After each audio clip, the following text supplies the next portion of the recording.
자, 오늘은 요한일서 이제 17번째 강의 시간으로 인간이 되신 하나님이라는 주제로 말씀을 전하겠습니다. 인간이 되신 하나님. 기독교의 가르침 중에서 가장 놀라운 진리는 하나님께서 인간이 되셨다는 거예요. 하나님께서 인간의 몸을 입고 인간의 역사 속으로 찾아오셨다. 가장 놀라운 진리입니다.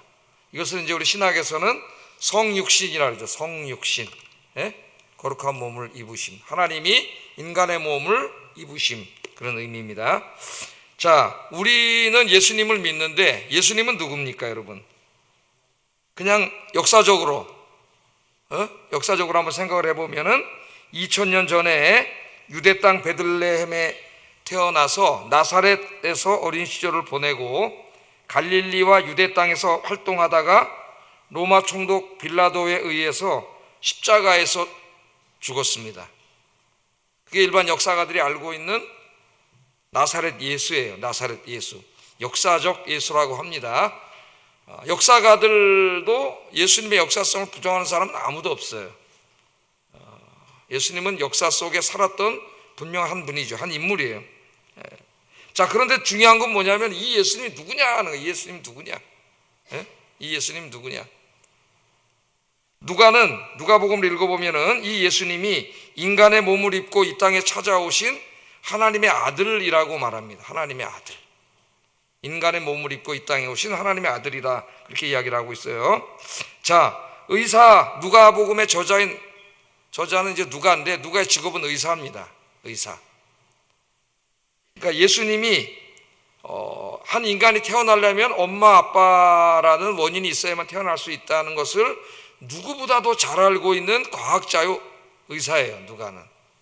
그런데 우리가 누가복음을 읽어보면은 누가가 뭐라고 이야기하고 있냐면은 여기 예수님은 하나님의 아들이라고 이야기해요. 하나님이시라고 그렇게 이야기하고 있습니다. 그러면서 그러면 이 하나님이 어떻게 인간이 되셔서 이 땅에 오셨느냐, 그 예수님의 출생 이야기를 누가복음에 다루고 있는데 이제 성령으로 잉태되어서 인간 되셨다고 누가는 이야기합니다. 누가복음 1장에 보면은 천사 가브리엘이 어느 날 이제 마리아라고 하는 한 여인을 찾아오게 되죠. 찾아와서 그 유명한 수태고지, 당신이 이제 메시아를 잉태하게 될 것이라는 것을 이야기를 해요. 근데 마리아가 깜짝 놀랐습니다. 그 사실에도 깜짝 놀랐지만은 자기는 아이를 낳을 수 없는 사람이라는 걸 너무나 잘 알고 있어요. 왜냐하면은 자기는 결혼을 한 적이 없어요. 남자를 알지 못하는 처녀입니다. 근데 내가 어떻게 아이를 잉태한단 말입니까? 그렇게 가브리엘에게 묻습니다. 그랬더니 가브리엘이 이렇게 이야기를 하죠. 누가복음 1장 34절 35절 한번 읽어보겠습니다. 시작.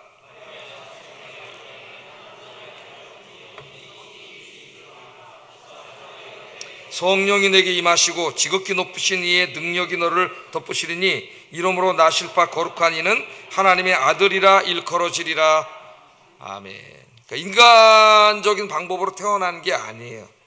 성령의 능력으로, 하나님의 능력으로 잉태가 되어서 하나님의 방식으로 잉태가 되고 이 땅에 태어나셨습니다. 물론 이제 태어나는 과정은 보통 인간이 태어나는 모든 과정의 모습을 다 거치셨지만은 어떤 인간의 원인이 아니라 하나님이 원인이신 거죠. 그래서 성령으로 잉태되었다, 그렇게 이야기하고 있습니다. 자, 그래서 예수님이 이 땅에 오셨어요. 그분이 하나님의 아들이세요. 어떻게 그분이 하나님의 아들이냐? 우리가 볼 때는 저 요셉과 마리아의 장남인데 어떻게 하나님이 될 수 있느냐?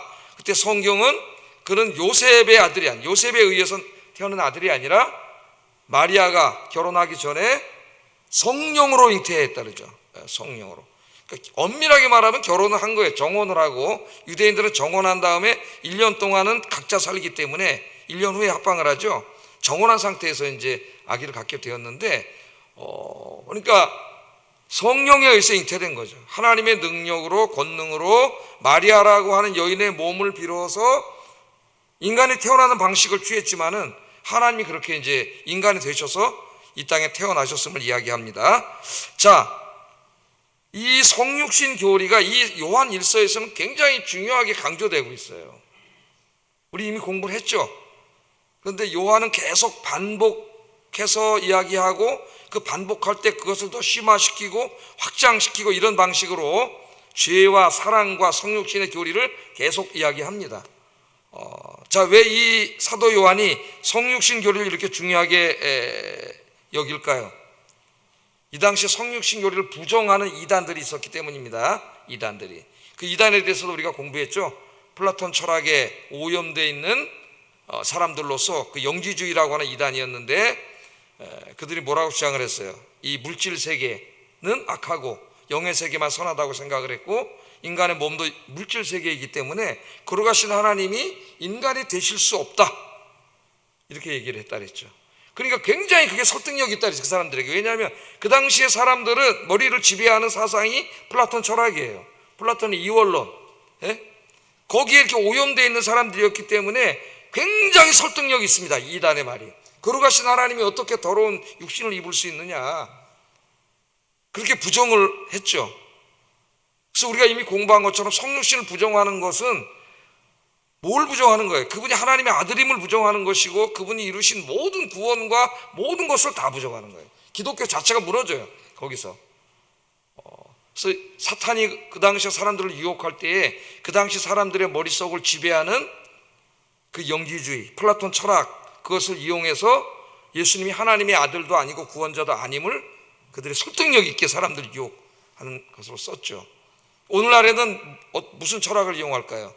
그 당시에 플라톤 철학이었다면 오늘 21세기에는 과학적 합리주의, 그 중에서도 진화론, 이런 거 아니겠어요? 과학적으로 도저히 이해할 수 없고 설명할 수 없는 성경의 사실들, 가르침들, 현대 이런 진화론과 과학적 합리주의 오염되어 있는 사람들에게 굉장히 설득력 있는 이야기고, 성경은 마치 그 무슨 미개한 저 옛날에 무슨 전설 따라 삼천리에 나오는 신화 같은 이야기, 막 죽은 자가 살아나고 막 무슨 무리를 걸어가고 처녀가 아기를 낳고, 이게 도대체 믿을 수가 없는 이 과학적 합리주의적인 세계관을 가지고는 이해할 수 없는 이야기라고요. 오늘날 사람들에게 굉장히 설득력 있게 또 예수님이 하나님의 아들 구원자라는 게 부인되고 있습니다. 그러니까 사탄은 굉장히 영리한 놈이에요. 그래서 그 당시에 사람들의 머리를 지배하고 있는 사상을 이용해 가지고 계속 기독교 진리를 부정해 왔습니다. 자, 만일 예수님께서 성육신하신 하나님이 아니라면 십자가에 죄사함도 없고 부활도 없습니다. 기독교의 모든 진리체계와 구원론이 다 무너집니다. 자, 그래서 요한은 이 성육신 교리를 계속 반복해서 굉장히 중요하게 가르치고 있어요. 그리고 예수님이 바로 육신의 몸을 입고 온 인간이 되신 하나님이라는 것을 부정하는 자는 뭐라 그랬어요? 이미 우리 공부했잖아요. 적그리스도라니, 적그리스도. 적그리스도라고 그렇게 이야기했습니다. 그러니까 오늘날도 마찬가지예요. 과학적인 합리주의를 기반으로 해서 예수님이 하나님의 아들임을 부정하는 모든 자들은 다 누구예요? 적그리스도라는 거 알아야 돼요. 적그리스도. 그래서 21세기의 가장 큰 이단은 신천지가 아니라 제가 자유주의 신학이라고 했죠. 자유주의 신학자들. 이 교회로 파고 들어오는 신학이라는 이름으로 목회자들의 머릿속에, 성도의 머릿속에 파고 들어오는 이 사탄적인 생각들입니다. 이게 핵심이 어디냐면은 예수님이 하나님의 아들이 아니라는 거예요. 그게 뭐 하여튼 이 당시에 플라톤 철학을 기반으로 했던, 과학을 기반으로 했던 오늘날 다 똑같은 겁니다. 핵심은 예수님을 부정하는 거죠. 예수님. 자, 오늘 본문은 예수님께서 인간의 몸을 입고 이 땅에 오신 하나님의 아들 구원자임을 분명하게 다시 한번 강조해서 밝히는 그런 말씀이에요. 그래서 오늘 제가 이 말씀을 가지고 세 가지 부분으로 설교를 하려고 합니다. 세 가지 부분. 하나는, 첫째는 예수님의 성육신의 사랑을 강하게 느끼고 확신하기. 하나님이신 그분이 우리를 사랑해서 우리를 위하여 우리를 구원하시기 위해서 이 불편한 피조물이 되셨다고 하는 것, 그게 성육신이잖아요. 우리를 위하여. 이 사랑, 이 엄청난 사랑을 내가 어떻게 해요? 강하게 느껴야 되는 거죠. 우리 지난 시간에 뭘 공부했어요? 온전한 사랑이 두려움을 내어쫓느니라. 이 나를 향하신 이 성육신에 나타난 하나님의 이 엄청난 사랑, 사랑을 내가 확신하고 깨달을 때 그게 온전한 사랑이 되고, 그렇게 되면 내 안에 있는 모든 두려움이 사라진다 그랬죠. 사라진다. 온전한 사랑, 내가 믿을 때, 확신할 때 두려움이 사라지는 거예요. 오늘 이제 이 부분 하나 공부하려고 그러고, 두 번째는 이 성육신을 통하여 내가 죄사함 받고 구원받은 것, 여기에 대한 감사하기, 감사. 감사의 좀 차원을 높여야 되겠어요. 이제 감사하기. 세 번째는 이 성육신의 은혜를 기억하면서 이 땅에 하나님 나라를 세워놓은 일에 헌신하기. 이런 세 가지 관점에서 본문을 좀 생각해 보려고 합니다. 자, 첫째, 성육신을 통해 나타난 이 예수님의 사랑을 확신하고 강하게 느끼기입니다. 강하게 느끼기. 어떤 남녀가 이렇게 있는데 두 사람이 있어요. 근데 내가 사랑합니다. 그런데 이 사람은 전혀 사랑을 느끼지 못해. 그럼 이 사랑이 온전한 사랑이 될 수가 없어요. 내가 사랑합니다 그럴 때 이 사람의 말과 행동을 통해서 상대방이 정말 이분이 나를 사랑하는구나 하는 걸 강하게 느껴야 이 사랑이 비로소 온전해지는 거예요. 그 요한열서에서 가르치는 그 온전한 사랑도 그런 겁니다. 하나님이 우리 엄청난 사랑을 하시는데 그 사랑을 내가 온전히 느끼고 확신하고 받아들여야 이 사랑이 온전해지는 거죠. 그래야 두려움이 사라지는 거예요. 형벌에 대한 두려움, 위험에 대한 두려움, 이런 게 다 사라지는 거예요. 자, 내가 이 성육신을 가르칠 때 항상 그 필리비안 시착이 생각이 나는데 제가 한번 읽어드린 적이 있습니다. 근데 이 내가 알지 못했던 예수라는 이 책에서 예수님의 성육신에 대하여 너무 감동적인 이야기를 해요. 감동적인 이야기. 한번 잘 들어보세요. 큰 천사가 어린 천사를 데리고 우주 여기저기를 다니면서 여행을 하기 시작합니다. 큰 어른 천사가 이제 어린 천사 하나를 데리고 우주를 여행하는 거예요. 우주 한번 여행해 보고 싶으세요? 아직 달나라도 잘 갈지 말지 하고 있는데 우주를 여행하는 거예요. 모르죠. 또 우리가 이제 구원받고 하나님 나라가 이루어지면은 우리가 우주를 여행할 수 있을지도 모릅니다. 그건 상상이에요.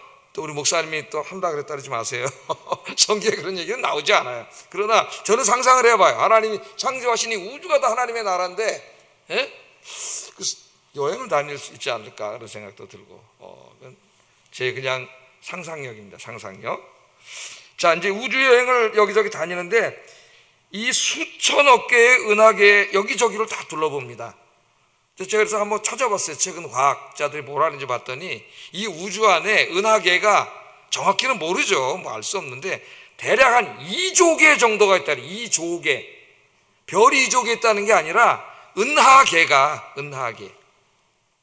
그럼 그 하나의 은하계 안에 또 한 5천 수천억 개의 별이 있는 거예요. 그럼 어떻게 되죠? 계산할 수가 없어요. 하늘의 별이 얼마나 많고 이 우주가 얼마나 광활한지.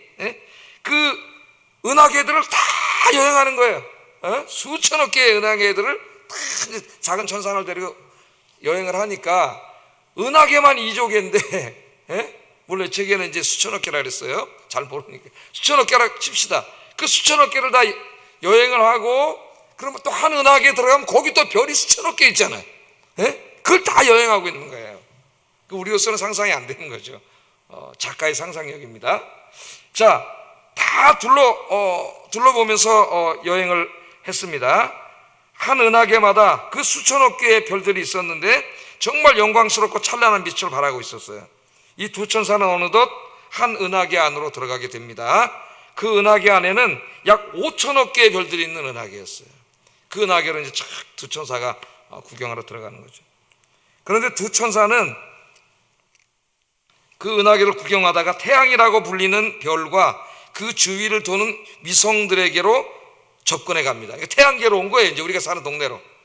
태양계로 접근해 들어와요.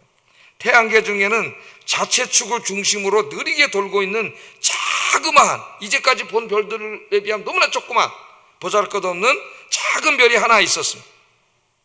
그 별의 이름은 지구예요. 지구라는 별을 보게 되었어요. 항상 크고 화려한 별들만 보아왔던 이 작은 천사의 눈에 그 천사가 가리키고 있는 지구라는 별은 마치 더러운 테니스공처럼, 그 시커먼 테니스공처럼 작고 더럽게 보였습니다. 근데 이제 지구가 다 오염되고 막 이래가지고 더러운 테니스공처럼 조그만 별 하나, 보잘것없는 별이었어요. 근데 큰 천사가 작은 천사에게 갑자기 말을 합니다. 이것 봐 젊은이, 저 별은 아주 특별한 별이야. 특별한 별이야. 작은 천사가 대답을 합니다. 그래요? 제가 보기에는 작고 더럽다는 것 외에는 별다르게 보이지 않는데 뭐가 특별하다는 거지요? 그렇게 물어봐요.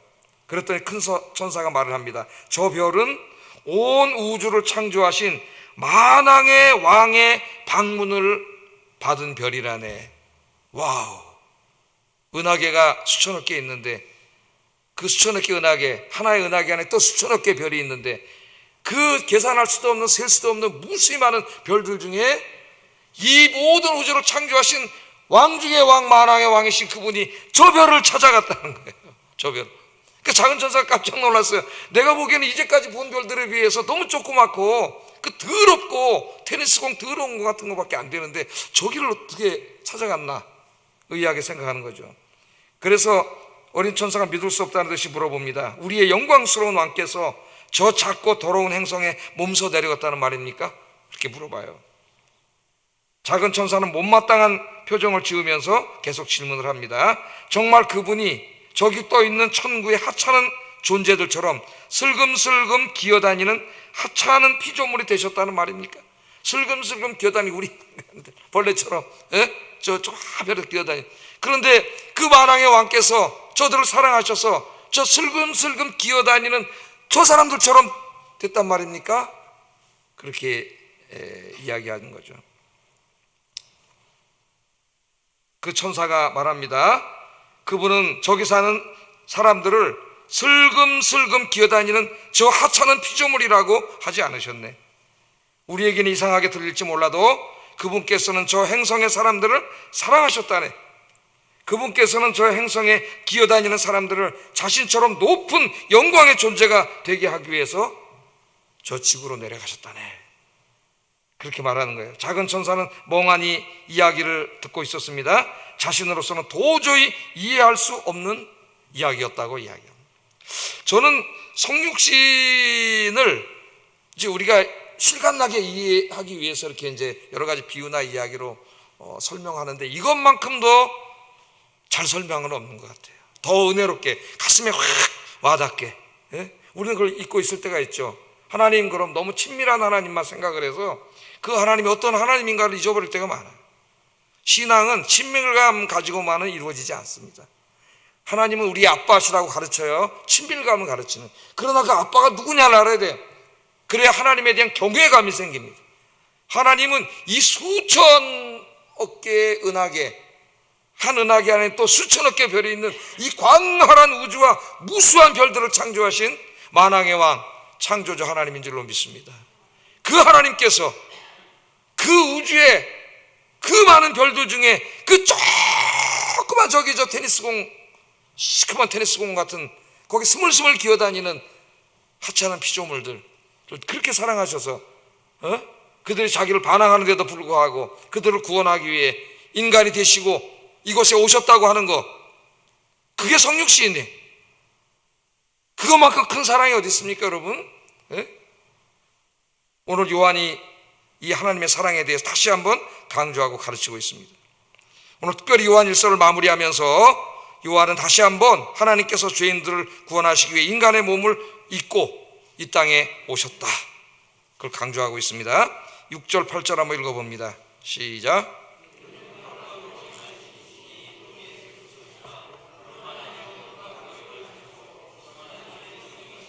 성령은 진리니라. 충만하는 이가 셋이니 성령과 물과 피라. 또한 이 셋은 하나이니라. 이제는 예수님이 하나님의 아들, 인간이 되신 하나님이라고 하는 것, 그것을 증명합니다. 증명.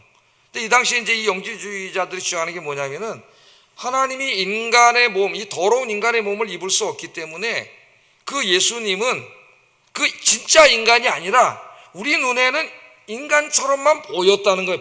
보이게 했다는 거예요. 그러니까 이렇게 실제로 인간이 아니고 인간처럼 보이게 했다는 거예요. 유령처럼. 진짜 육신이 아니에요. 그냥 유령 같은 거예요. 환영. 그렇게 주장을 하게 됐어요, 신학자들. 그게 도세티즘이라는, 도세티즘. 예? 가현설이라 그래, 가현설. 진짜 인간의 몸을 입고 이렇게 딱 인간이 되신 게 아니고, 예? 그렇게 인간처럼 보여줬을 뿐이라는 거예요. 그러니까 또 아주 교묘하게 또 속입니다, 우리를. 또 많은 사람들이 그런 거 아니야? 그게 더 맞는 것 같은데? 이 이단들에 대해서 분명하게 하나님께서 인간이 되셨음을 이야기하고 있어요. 첫째 그 증거가 뭐냐면 물이라 그랬어요. 물은 뭐죠? 예수님이 세례요한에게 물로 세례받은 사건을 말합니다. 물로 세례받은 사건. 그게 어떻게 예수님이 가연설이 아니라 진짜 인간임을 보여주는가? 마가복음 1장 9절 11절 한번 읽어보겠습니다. 시작.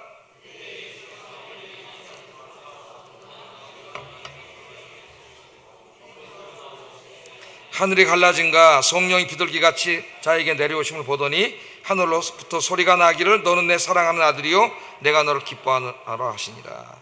세례를 받았잖아. 세례를 귀신한테 어떻게 세례를 줍니까? 환영이면은 물로 세례 요한에 직접 세례를 줬잖아. 요단강에서. 그걸 말하는 거예요. 그 예수님 세례를 받았어요. 그 세례를 받을 때 하늘에 소리가 나서 저는 내 사랑하는 아들이요 내 기뻐하는 자라고 말했다는 거예요. 그러니까 예수님의 세례 사건을 이야기합니다. 가연설은 말도 되지 않는 이야기다. 첫째, 그걸 얘기하는 거예요. 여러분들 이렇게 하나하나 성경적 지식을 가지고 이단들을 논박할 수가 있어요. 두 번째는 피입니다. 피라 그랬죠. 두 번째 증거는 피. 예수님의 십자가 죽음을 의미합니다. 예수님께서 십자가에서 죽으실 때 물과 피를 다 흘리셨어요. 우리 요한복음 19장 33절 34절 한번 읽어보겠습니다. 시작. 그중 한 군인이 창으로 옆구리를 찌르니 곧 피와 물이 나오더라. 예수님이 환영이라면 그냥 실제로 이 육신을 입지 않고 그냥 유령처럼 이렇게 환영에 불과하다면 무슨 십자가에서 죽는 일이 어떻게 일어났으며 그 죽었을 때 물과 피, 사람이 나중에 물과 피가 흘러나오지 않습니까? 물과 피가 다 흘러나왔지 않느냐, 예수님 죽을 때. 그걸 본 사람들이 로마 군인들부터 저렇게 많은데, 그러니까 그걸 뭘 보여주는 거예요? 그분이 환영이 아니라 진짜 우리와 똑같은 몸을 가졌다는 걸 보여준다는 거예요. 그 다음에 세 번째 증거는 뭐냐? 성령님, 우리 안에 있는 성령님이 증거하신다는 거예요. 오늘 말씀 6절에 보면은 증언하는 이는 성령이시니 성령은 진리니라. 예수님이 정말 인간이 되신 하나님이라고 하는 것, 환영이 아니라 진짜 인간이 되셨다고 하는 것, 그걸 우리 마음속에 누가 믿게 해줍니까, 여러분? 우리 보지도 않았는데 너무나 신비한 이야기인데, 과학적인 세계관에 익숙한 우리들에게는 도대체 믿을 수가 없는 이야기인데 누가 이걸 이렇게 믿게 해줬고 제가 다른 거 안 하고 목사까지 되게 하고 이럴까요? 보이지는 않지만 내 안에 찾아와 계신 성령님께서. 그래서 여러분 오늘 수요 예배까지 이렇게 재밌는 드라마도 안 보시고 예배 드리러 오셨잖아요. 할렐루야. 누가 여기로 인도해 주셨어요? 보이지 않지만 여러분 안에 계신 성령님께서. 성령님이 증거해 주시잖아요. 기도하면서 가끔 생각을 해보면 내가 하나님 본 적도 없고 예수님 본 적도 없고 내가 어떻게 이걸 다 믿고, 성경을 보면 정말 믿기 어려운 얘기만 잔뜩 기록되어 있잖아요. 죽은 자가 살아나고 부활하고 영생이 있고, 야 이거 진짜 하나하나 도대체 이 과학적인 세계관 속에는 믿을 수가 없는 이야기들인데 내가 이걸 어떻게 믿게 됐지? 어떻게 이걸 이렇게 확신하게 됐고 목사가 됐지? 그래서 깨닫게 됩니다. 이 믿음은 이건 전적인 하나님의 은혜구나. 할렐루야. 거기서 내가 이 장로교 신학을 확신하게 돼요. 이거는 인간이 믿을 수 있는 게 아니에요. 내가 뭐 공부해가지고 확신할 수 있는 게 아니잖아요. 이거는 뭔가 알 수 없는 어떤 분이, 어떤 인격적인 분이 내 눈에는 안 보이지만은 내 안에 늘 함께 계시면서 나에게 믿게 해주시기 때문에 내가 이걸 확신하고 목사까지 될 수 있었던 거예요. 오늘 새벽에도 그런 기도를 했어요. 기도합니다. 야 하나님, 믿음은 이런 관점에서 볼 때 정말 전적인 하나님의 은혜군요. 할렐루야. 이 세 가지가 오늘 본문에 보면은 예수님이 성육신하신 하나님의 아들, 그냥 환영이 아니라 진짜 인간이 되신 하나님의 아들임을 보여주는 사건이라고 요한은 우리에게 그렇게 얘기하고 있습니다. 우리는 성육신 교리에서 우리를 향하신 하나님의 놀라운 사랑과 은혜를 깨닫게 됩니다. 아까 그 천사 이야기들처럼 하나님은 우리와 같은 죄인들을 사랑하시고 우리들을 구원하시기 위해서 이 불편한 피조물의 몸을 입고 인간이 되시기로 작정하고 이 땅에 찾아오셨습니다. 창조주이신 하나님이 말씀으로 이 광활한 우주와 만물과 모든 생명을 창조하신 광대하시고 전능하시고 거룩하신 하나님이 피조물의 몸을 입고 2000년 전에 이 땅에 찾아오셨어요. 이 땅에서 33년 동안 인간으로 사시면서 인간의 고통을 다 친히 겪으시고 마지막에는 우리 모든 죄를 대신 짊어지시고 십자가에서 죽으셨습니다. 그리고 3일 후에 죽음의 권세를 깨뜨리고 부활하심으로 우리들의 죄를 사하시고 구원해 주셨습니다. 성육신과 십자가는 우리를 향한 하나님의 사랑이 얼마나 크고 위대한 것인가를 분명히 보여주는 사건이에요. 그 은혜가 이렇게 무감각해질 때 아까 그 천사들의 이야기를 생각해 보세요, 여러분. 그 하나님이 어떤 하나님이신지. 뿐만 아니라 하나님께서는 우리들을 사랑하셔서 우리 안에 성령님을 보내주셔서 우리와 함께 계시고 우리들을 고아처럼 버려두지 않고 늘 함께 계시면서 세상 끝날까지 너희와 항상 함께 있으리라. 아멘. 그렇게 약속해 주셨습니다. 그래서 우리가 이미 4장 18절에서 하나님의 온전한 사랑이 두려움을 내어 쫓는다는 걸 배우게 됐어요. 하나님이 여러분을 이렇게 사랑하셔. 피조물이 되시고 우리를 위해 십자가에서 죽으시기까지 사랑하셔. 그 사랑을 이제 중요한 게 뭐냐면 내가 확신하고 매일매일 강하게 느끼는 거예요. 그 사랑을. 그럴 때 우리 안에 있는 모든 두려움이 사라집니다. 모든 슬픔, 걱정, 근심이 사라져요. 오늘 하루도 우리를 사랑하신 하나님의 사랑을 깊이 깨닫고 온몸으로 강하게 느끼는 하루가 되기를 주의 이름으로 축복합니다. 예수님의 사진을 이렇게 그림을 볼 때에도 십자가만 생각하지 마시고 그 이전에 저분이 누구인가를 생각을 하세요. 저분이 누구이신가? 그분이 하나님이시잖아요. 이 광활한 우주를 창조하신 그 하나님께서 나 같은 죄인을 사랑하셔서 구원하시기 위해서 바로 인간이 되셨다고 하는 그 성육신 하신 하나님을 생각하면서 더 감사가 넘치는 여러분 되시기를 주의 이름으로 축복합니다. 자, 두 번째, 이 성육신 사건은 왜 하신 거예요? 왜 성육신 하신 거예요? 왜 인간이 되신 거예요? 우리를 죄를 사하시고 우리를 구원하시기 위해서죠. 그래서 성육신을 생각하면서 내가 죄 사함 받고 구원받은 것에 대한 늘 감사가 있어요. 여러분 요새 감사하십니까? 뭐가 이렇게 감사하세요? 뭐가? 돈 좀 버셨습니까? 오늘? 뭐 좀 세상에 잘 되는 일이 있습니까?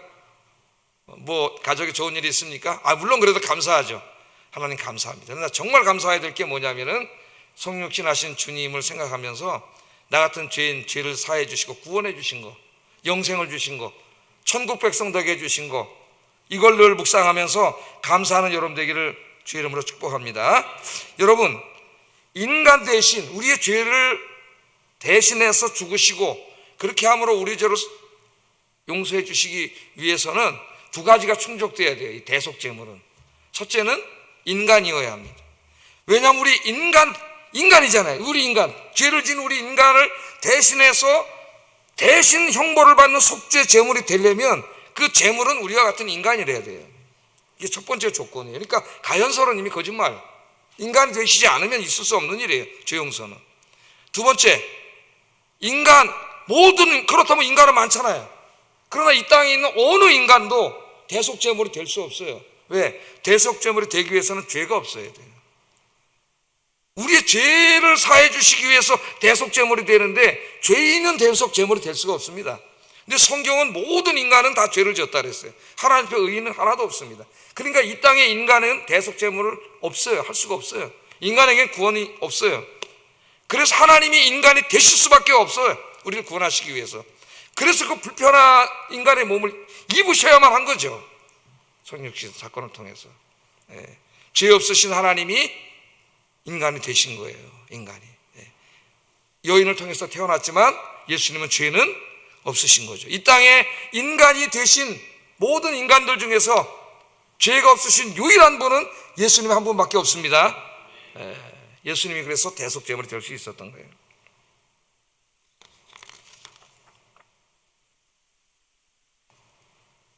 우리 9절 말씀 한번 읽어보겠습니다. 9절 시작.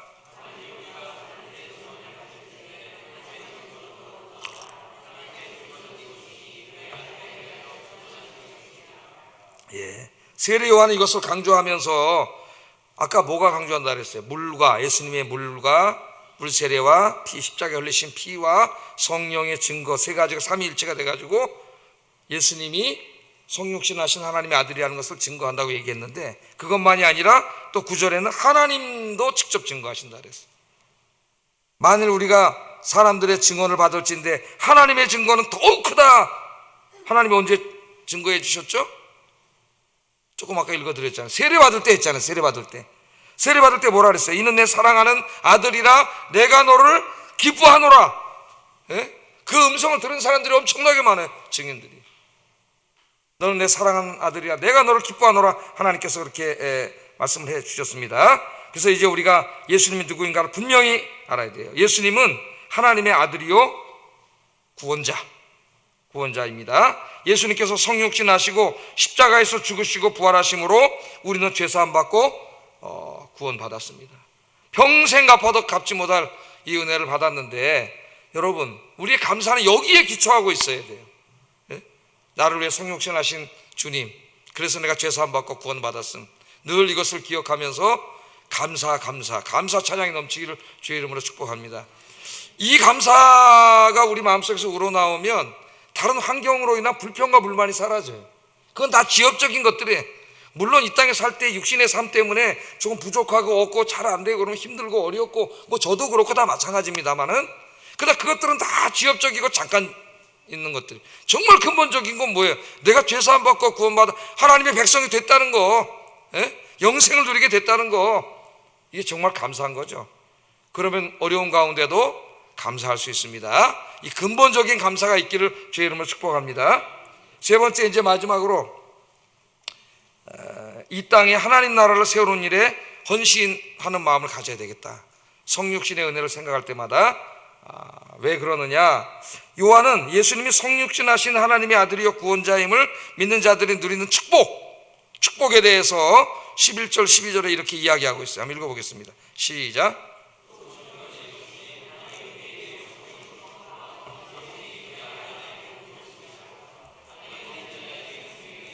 아들이 없는 자에게는 생명이 없느니라. 자, 이 간단하게 말하면 예수님을 믿는 자에게는 하나님이 뭘 선물로 주세요?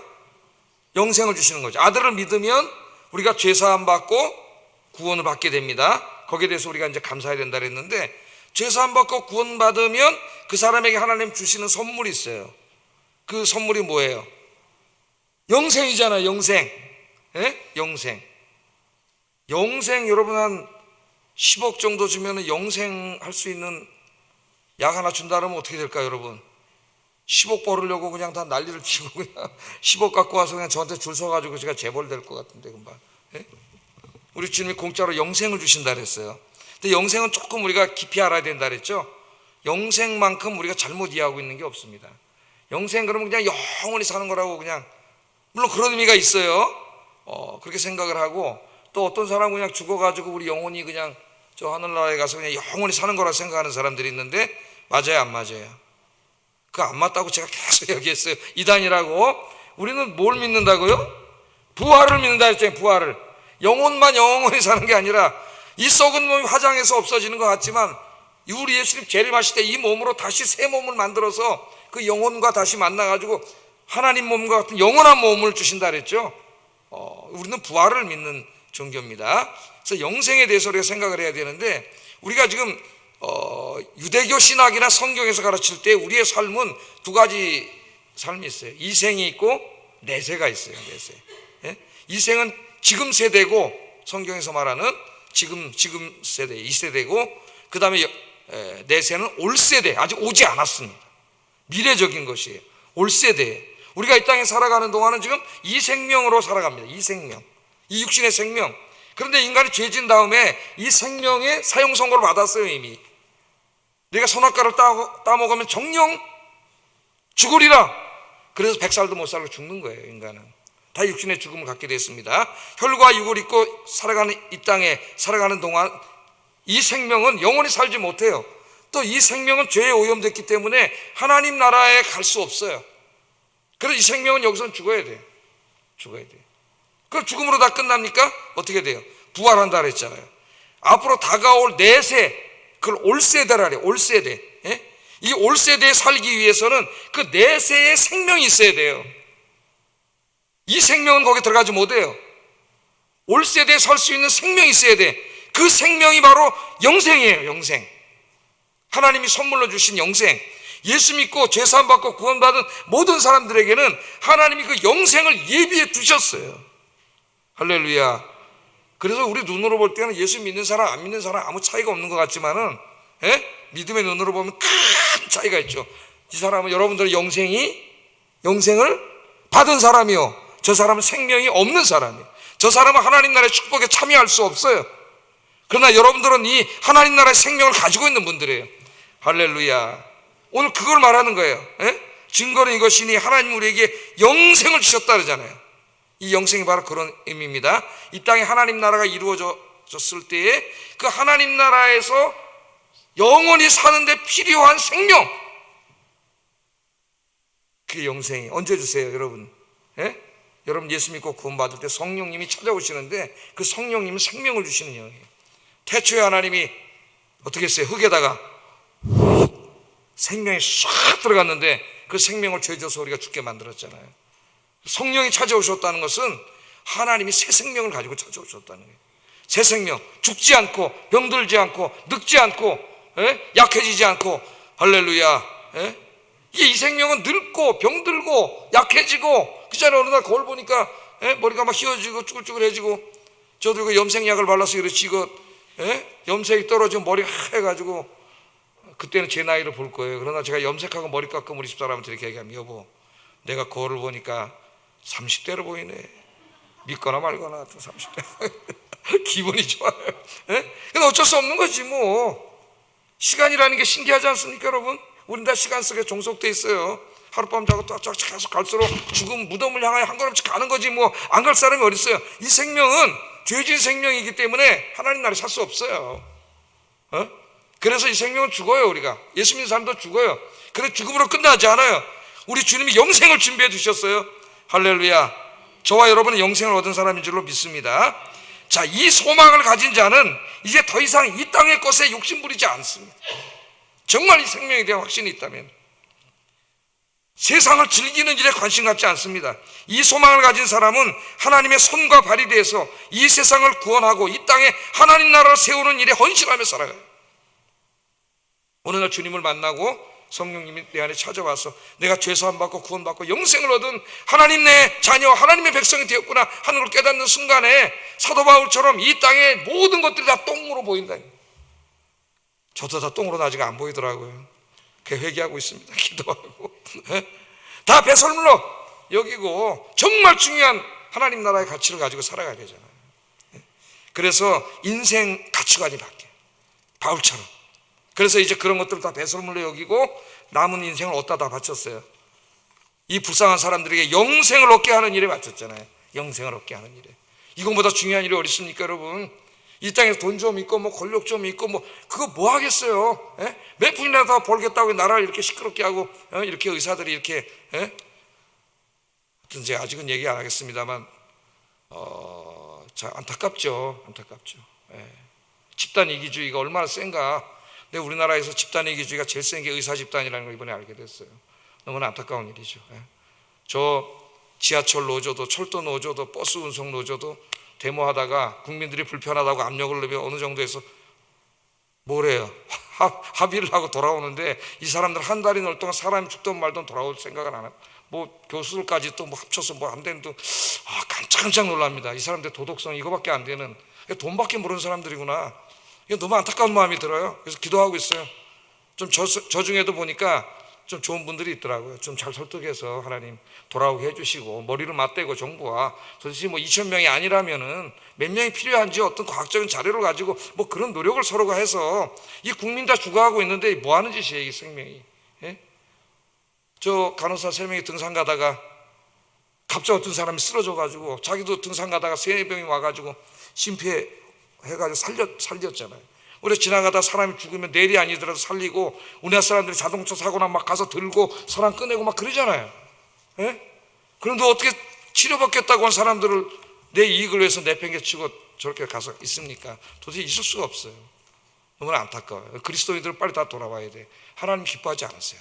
이런 일은 자기 스스로를 굉장히 천박하게 만드는, 우리는 돈밖에 모르는 집단이요, 이렇게 만드는 거예요. 예? 이게 무슨 여당이고 야당 이 일이 아니잖아요. 지난번에 문재인 대통령 때도 500명인가 늘리려고 하는데 이 사람은 데모에서 못했어요. 굴복하고. 한 번도 이긴 적이 없어요, 정부가. 예? 근데 우리나라 지금 수술 한 번 하려고 그러면은 3달, 4달, 5달을 기다려야 되는 거 다 알고 있습니다. 예? 의사가 너무 부족해요. 서양 사람들이 이해를 못한다 그래요. 아니, 한국 의사들이 너무 바빠서 잠도 못 잔다면서 의사 수 늘려준다는데 왜 저러지? 이해를 할 수가 없는 거예요. 예? 이해. 왜 저러겠어요? 수입 줄어들까 봐 저러는 거지. 예? 너무 안타까운 일이에요. 너무 안타까운 일. 그래서 여러분들 기도해 주세요. 저는 아픈 사람이 없어서 그런데 지금 환자들 막 수술을 앞둔 사람들 막 지금 어떻게 되겠습니까 이게? 예? 이걸로 무슨 정치적으로 협상할 일이 아니잖아 이거는. 예? 의사가 왜 됐어? 생명을 살리기 위해서 된 것이죠. 잊어버리면 안 되겠어요. 오늘 우리는 더 중요한 일, 예?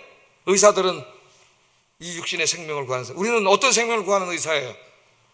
영원한 생명, 영생을 줄 수 있죠. 우리가 게으르면 그렇게 되는 거예요. 저기 지금 영생을 필요하는 사람들이 저렇게 많은데, 예? 불쌍한 사람들이. 내일부터 목요전도가 있습니다. 여러분 10시 30분 다 나오셔서 열심히 생명 구하는 일에 힘쓰시는 영적인 의사들, 좋은 의사들 되시기를 주의 이름으로 축복합니다. 기도하겠습니다.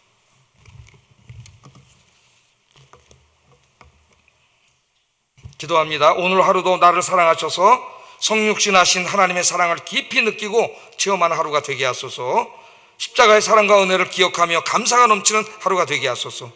하나님 나라와 영원한 생명을 얻을 날을 소망하면서 이 땅에 하나님 나라를 이룬 일에 헌신하게 하소서. 기도하겠습니다.